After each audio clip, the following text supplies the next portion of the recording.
Bom, a gente fala de saúde no oferecimento de Saúde Center, o centro médico do shopping. Já estamos na ponta da linha com a doutora Natália Cordeiro, psicóloga, especialista em terapia cognitivo-comportamental. A gente está vivendo o Janeiro Branco, que trata justamente da saúde mental, né? Presente no calendário do Ministério da Saúde, o mês de janeiro é dedicado aos cuidados com a saúde mental. A partir da campanha Janeiro Branco, que neste ano tem o tema A Vida Pede Equilíbrio, a ação busca conscientizar e alertar sobre os cuidados com a saúde mental da população a partir da prevenção das doenças decorrentes do estresse, incluindo os transtornos mentais mais comuns, como depressão, ansiedade e pânico. Doutora, muito bom tê-la aqui conosco, quero agradecer a disponibilidade de nos atender. Quem está assistindo a gente pelo YouTube acompanha na live, também em vídeo, né? Quem está, obviamente, pela 102.1 FM, acompanha em áudio a nossa entrevista. É um desafio cada vez maior. A impressão que me traz é essa, doutora, que é um desafio cada vez maior cuidar da saúde mental com o dia a dia das pessoas, né? Eu falei aí de depressão, ansiedade e pânico. A gente aqui está cada vez mais noticiando casos desses. Por que é um desafio cada vez maior, na opinião da senhora? Boa tarde, muito bom tê-la aqui conosco. Boa tarde, Fernando, boa tarde a todos os ouvintes, né? Muito bom estar aqui com vocês novamente. A gente está vivendo, né, um período pós-pandemia e ainda meio que pandemia, né? Isso tudo veio potencializar, na verdade, né? Porque a ansiedade, a depressão, o pânico sempre existiu.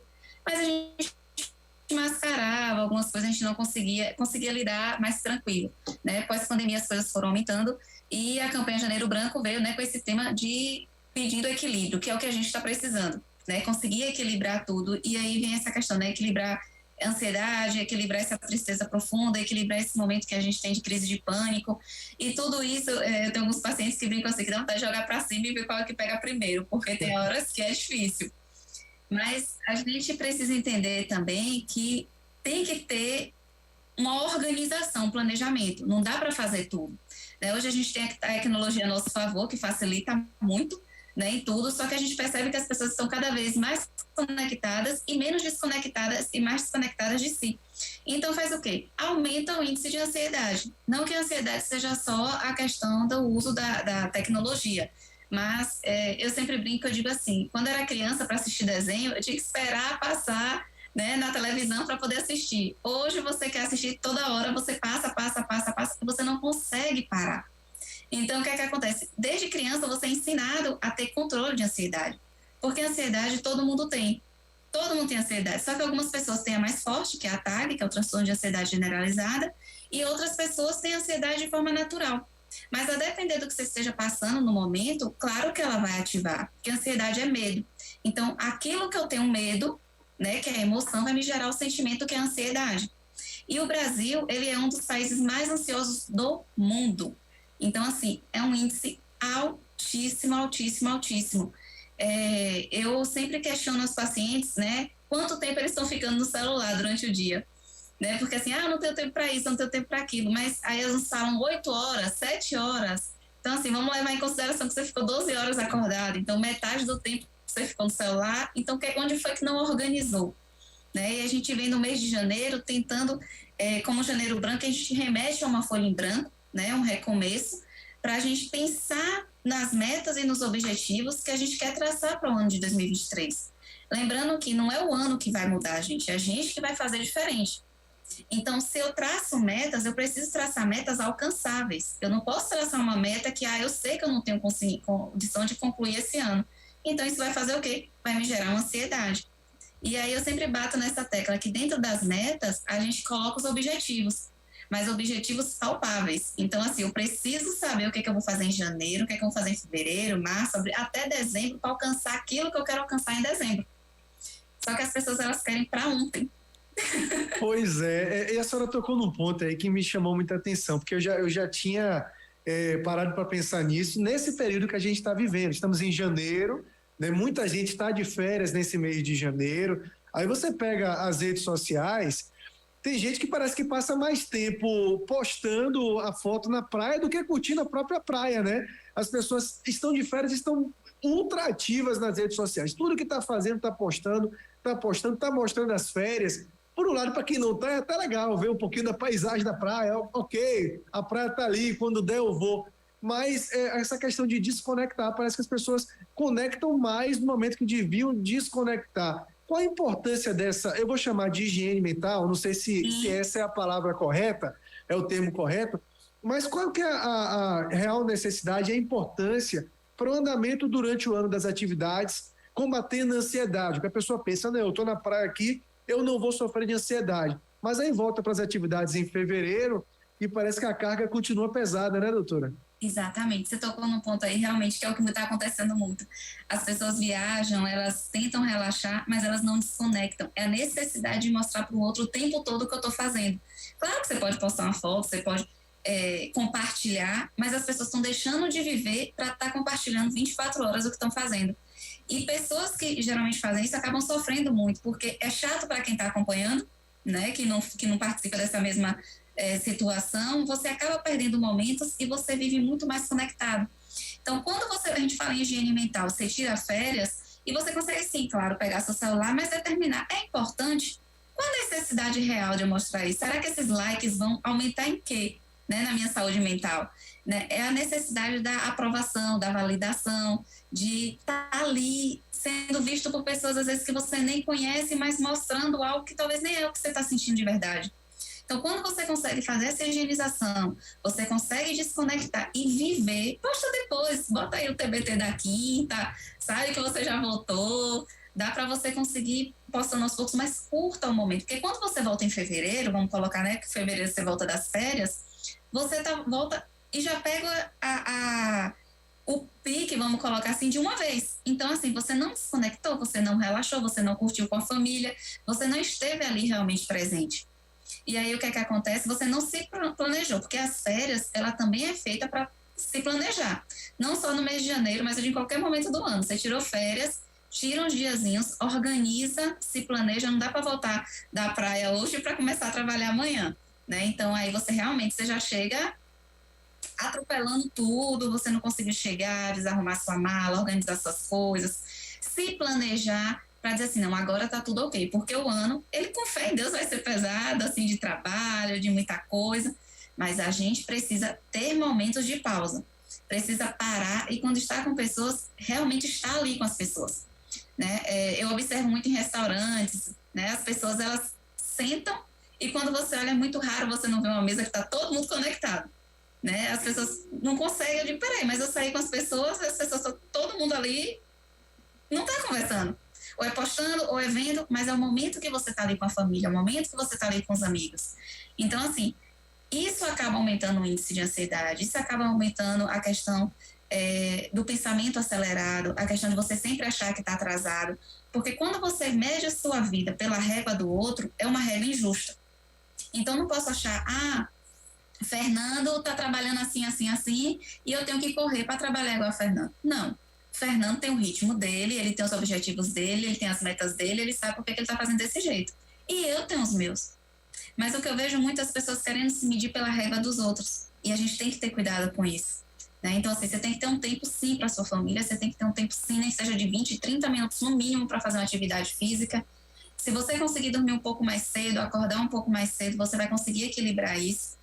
Né? Você consegue, na hora de dormir, eu sempre, quando você fala da higienização do sono, eu sempre falo para os pacientes, tira o celular, porque quando você fica com o celular perto da visão, a sua pupila dilata e automaticamente você não consegue desconectar e dormir, você vai ficar tenso, vai ficar pensando o tempo todo e aquilo ali vai ativar, então o sono não vem. Então a ideia é tira o celular, faz uma respiração diafragmática, coloca uma música que te relaxa, uma meditação guiada.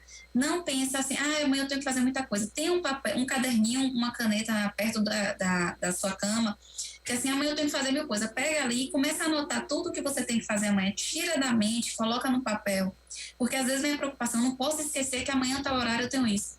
Quando você tira da mente, você escreve, é como se você dissesse assim, não, amanhã eu pego e vejo o que eu tenho para fazer.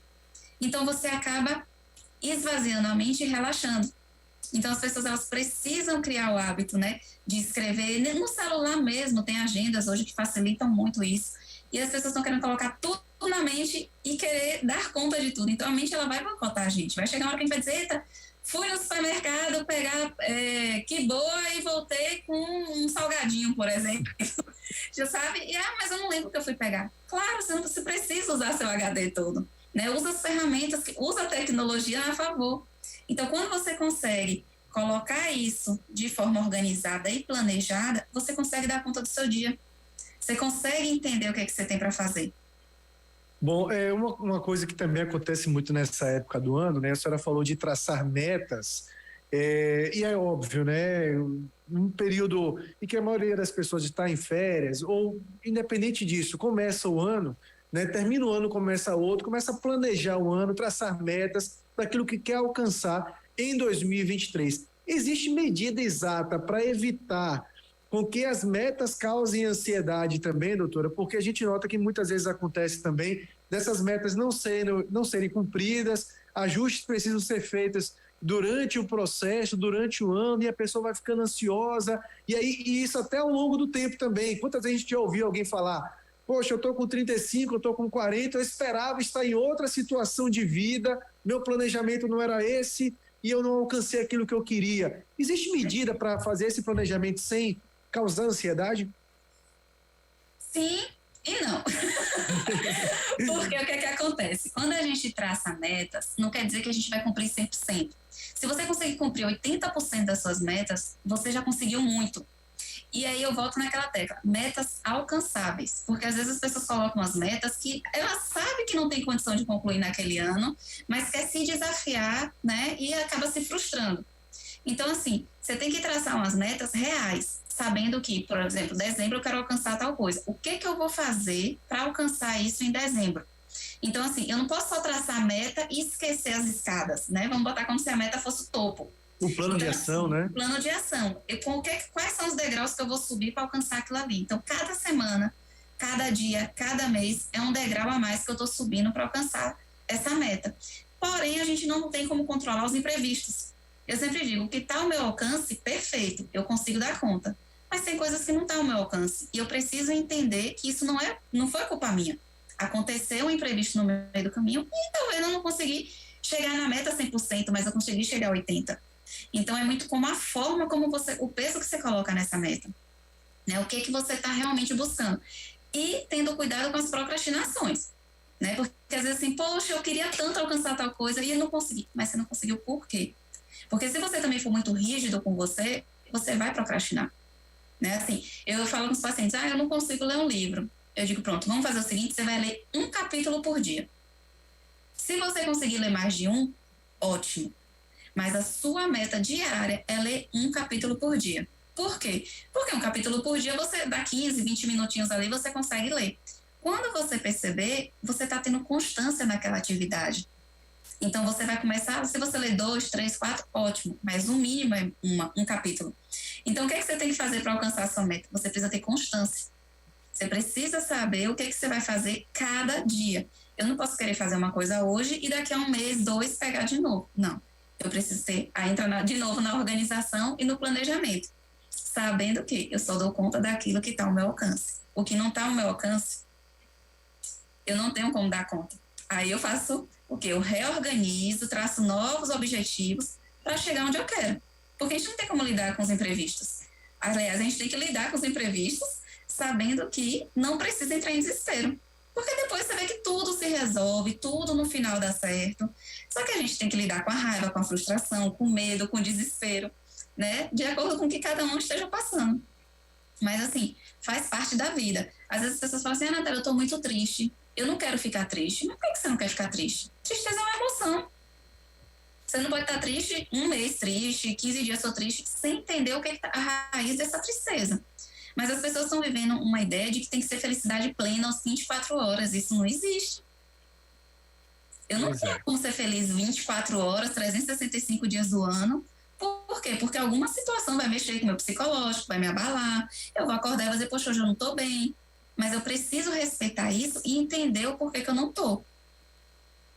Maravilha, doutora. Muito bom bater esse papo com a senhora. Eu quero agradecer a disponibilidade de bater esse papo conosco e queria encerrar falando, doutora Natália Cordeiro, psicóloga especialista em terapia cognitivo-comportamental, Quais são os dias da semana que a senhora atende na Saúde Center? Como que as pessoas podem buscar esse atendimento e ter, de fato, né, esse atendimento personalizado, né? A gente sabe que a psicologia demanda, de fato, né, desse cara a cara, de estar no atendimento. A gente dá dicas importantes aqui, com as entrevistas e tudo mais, muito mais para a pessoa identificar, olha, de fato, eu preciso de um acompanhamento mais de perto.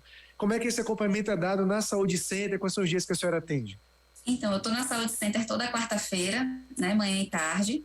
É só entrar em contato lá pelo 988019999, né, que a gente vai estar batendo papo, vai estar entendendo quais são os problemas, traçando as metas, os objetivos, para que a gente consiga alcançar, né? Cada indivíduo ele é único, então a gente precisa realmente entender o que é que cada um está passando. Porque às vezes fala assim, mas a minha psicóloga passou tal coisa, eu vou fazer. Mas a história de vida de um é diferente da outra, mesmo que todos sejam ansiedade. Sim. Então, assim, cada um tem um limite. Umas pessoas são mais fáceis de alcançar os seus objetivos, as suas metas, outros têm mais dificuldade. Então, a gente precisa entender onde é que está a raiz do problema. Doutora, muito obrigado, um forte abraço, até a próxima, Eu agradeço, tá? Fernanda, até a próxima. Tchau, gente, muito obrigada. Maravilha, começamos então no nosso quadro de saúde.